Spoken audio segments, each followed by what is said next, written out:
Hello everyone, I hope you all ಚೆನ್ನಾಗಿದ್ದೀರಾ ಅಂತ ಅಂದ್ಕೊಂಡಿದ್ದೀನಿ. Welcome back to Chethu's kitchen. ಇವತ್ತಿನ ವಿಡಿಯೋದಲ್ಲಿ ಬರೀ 3 ಪದಾರ್ಥಗಳನ್ನು ಬಳಸ್ಕೊಂಡು ಚಾಕ್ಲೇಟ್ನ ಯಾವ ಥರ ಮಾಡೋದು ಅಂತ ಹೇಳ್ಕೊಡ್ತಾ ಇದ್ದೀನಿ. ತುಂಬ ಸಿಂಪಲ್ ಆಗಿದೆ. ಜಸ್ಟ್ ನೀವು 5-10 ಮಿನಿಟ್ಸಲ್ಲಿ ಮಾಡ್ಕೊಂಡು ಬಿಡ್ಬೋದು. ಯಾವ ಥರ ಮಾಡೋದು ಅಂತ ಹೇಳ್ತೀನಿ. ಎಲ್ಲೂ ಸ್ಕಿಪ್ ಮಾಡಿದ್ರೆ ಫುಲ್ಲಾಗಿ ವಿಡಿಯೋನ ನೋಡಿ. ವಿಡಿಯೋ ಇಷ್ಟ ಆದರೆ please like, share and subscribe ಮಾಡ್ಕೊಳ್ಳೋದನ್ನ ಮರೆಯೋದಕ್ಕೆ ಹೋಗ್ಬಿಡಿ. ನಾನಿವಾಗ ಮೊದಲಿಗೆ ಒಂದು ಮಿಕ್ಸಿ ಜಾರನ್ನು ತೊಗೊಂಡು ಇವಾಗ ತೋರಿಸ್ತಾ ಇದ್ದೀನಲ್ಲ ಕೋಕೋ ಪೌಡರ್, ಈ ಕೋಕೋ ಪೌಡರ್ ಬಾಕ್ಸ್ಗೆ 90 ರುಪೀಸ್ನ ಕೊಟ್ಟು ತೊಗೊಂಡು ಬಂದಿದ್ದೀನಿ. ಈ ಕೋಕೋ ಪೌಡರ್ನ ಒಂದ್ಸರಿ ತೊಗೊಂಡು ಬಂದು ಇಟ್ಕೊಂಡ್ರೆ ಹೊರಗಡೆಯಿಂದ ನಾವು ಏನು 90 ರುಪೀಸಲ್ಲಿ ಚಾಕ್ಲೇಟ್ ತೊಗೊಂಡು ಬರ್ತೀವಲ್ಲ ಅದಕ್ಕಿಂತ ಜಾಸ್ತಿನೇ ಮಾಡ್ಕೋಬೋದು ಅಂತ ಹೇಳ್ತೀನಿ. ನಾನಿವಾಗ 1 ಕಪ್ ಅಷ್ಟು ಕೋಕೋ ಪೌಡರನ್ನು ಹಾಕೊಳ್ತಾ ಇದ್ದೀನಿ. ಅದು ಚಿಕ್ಕ ಮಿಕ್ಸಿ ಜಾರ್ಗೆ ಹಾಕೊಳ್ತಾ ಇದ್ದೀನಿ. ದೊಡ್ಡ ಮಿಕ್ಸಿ ಜಾರ್ ಇದ್ದರೆ ಬೇಗ ಸ್ಮೂತ್ ಆಗಲ್ಲ. ಸೊ ಹಾಗಾಗಿ 1 ಕಪ್ ಅಷ್ಟು ನಾನು ಇಲ್ಲಿ ಕೋಕೋ ಪೌಡರನ್ನು ಹಾಕೊಳ್ತಾ ಇದ್ದೀನಿ.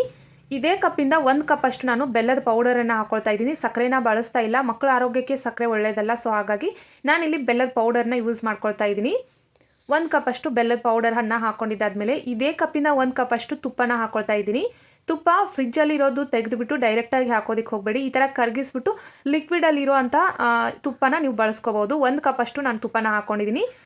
ನಾನು ಇದನ್ನು ಇವಾಗ ಸ್ಮೂತಾಗಿ ಮಿಕ್ಸಿ ಮಾಡಿ ತೊಗೊಂಡು ಬರ್ತೀನಿ. ಇವಾಗ ಮಿಕ್ಸಿ ಮಾಡಿ ತೊಗೊಂಡು ಬಂದಿದ್ದಾದಮೇಲೆ ನೋಡ್ಬೋದು ಲಿಕ್ವಿಡ್ ಥರ ಆಗಿದೆ. ಇದನ್ನು ಇವಾಗ ಈ ಥರ ಮೋಲ್ಡ್ಗೆ ಹಾಕ್ಕೊಳ್ತಾ ಇದ್ದೀನಿ. ಇಷ್ಟೇ ಸಿಂಪಲ್, ತುಂಬ ಕಷ್ಟ ಇರುವಂತಹ ಏನು ರೆಸಿಪಿ ಅಲ್ಲ ಇದು. ತುಂಬ ಸಿಂಪಲ್ ರೆಸಿಪಿ ಆ್ಯಂಡ್ ಕ್ವಿಕ್ಕಾಗಿ ಮಾಡ್ಕೊಂಡು ಬಿಡ್ಬೋದು.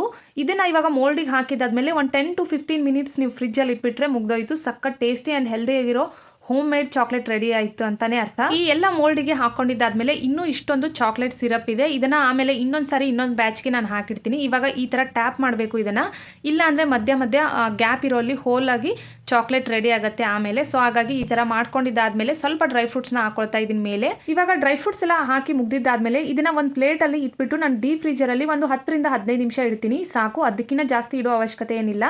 ಇವಾಗ 15 ನಿಮಿಷ ಆದಮೇಲೆ ನೀವು ನೋಡ್ಬೋದು ಸಖತ್ ಹೆಲ್ದಿಯಾಗಿರೋ ಹೋಮ್ ಮೇಡ್ ಚಾಕ್ಲೇಟ್ ರೆಡಿ ಆಯಿತು. ಇವಾಗ ಓಪನ್ ಮಾಡಿ ತೋರಿಸ್ತಾ ಇದ್ದೀನಿ ನಾನು ನಿಮಗೆ. ತುಂಬ ಸಿಂಪಲ್ ಆಗಿರುವಂಥ ರೆಸಿಪಿ. ನಿಮ್ಮ ಮಕ್ಕಳಿಗೆ ವೀಕ್ಲಿ ಒಂದು 2 to 3 ಸರಿ ಅವ್ರಿಗೂ ಸ್ವಲ್ಪ ಖುಷಿ ಆಗುತ್ತೆ. ಅಂದರೆ ಫೀಲ್ ಫ್ರೀ ಆಗಿ ತಿನ್ಬೋದು. ನಾವು ಏನು ಟೆನ್ಷನ್ ಇಲ್ಲದೆ ಮಕ್ಕಳಿಗೆ ಒಂದು 2-3 ಚಾಕ್ಲೇಟ್ ಈ ಥರ ಕೊಡ್ಬೋದು. ಅದೇ ಹೊರಗಡೆ ಚಾಕ್ಲೇಟ್ ಇದ್ದರೆ ಸ್ವಲ್ಪ ಭಯ ಆಗುತ್ತೆ. ಅದರಲ್ಲಿ ಅವರು ಹೈಜನ್ ಮೇಂಟೈನ್ ಮಾಡಿರಲ್ಲ, ಹೆವಿ ಶುಗರ್ ಹಾಕಿರ್ತಾರೆ ಮತ್ತು ರಿಫೈನ್ಡ್ ಆಯಿಲ್ ಹಾಕಿರ್ತಾರೆ. ಇದೆಲ್ಲ ಇರುತ್ತೆ ಹೊರಗಡೆ ತೊಗೊಂಡು ಬಂದರೆ ಚಾಕ್ಲೇಟು. ಅದೇ ಮನೇಲಿ ಮಾಡಿರೋ ಚಾಕ್ಲೇಟ್ ಆದರೆ ಆ ಥರ ಏನೂ ಇರೋದಿಲ್ಲ. ಹೆಲ್ದಿಯಾಗಿರೋ ಚಾಕ್ಲೇಟ್ನ ಮಕ್ಕಳಿಗೆ ತಿನ್ನೋದಕ್ಕೆ ಕೊಟ್ಟರು ಅವ್ರ ಆರೋಗ್ಯಕ್ಕೂ ಕೂಡ ಒಳ್ಳೆಯದೇ. ತುಪ್ಪ ತಿನ್ನೋದ್ರಿಂದ ಬೋನ್ಸ್ ಎಲ್ಲ ಗಟ್ಟಿಯಾಗುತ್ತೆ. ಐ ಹೋಪ್ ಇವತ್ತಿನ ವಿಡಿಯೋ ಎಲ್ಲರಿಗೂ ಇಷ್ಟ ಆಗಿದೆ ಅಂತ ಅಂದ್ಕೊಂಡಿದ್ದೀನಿ.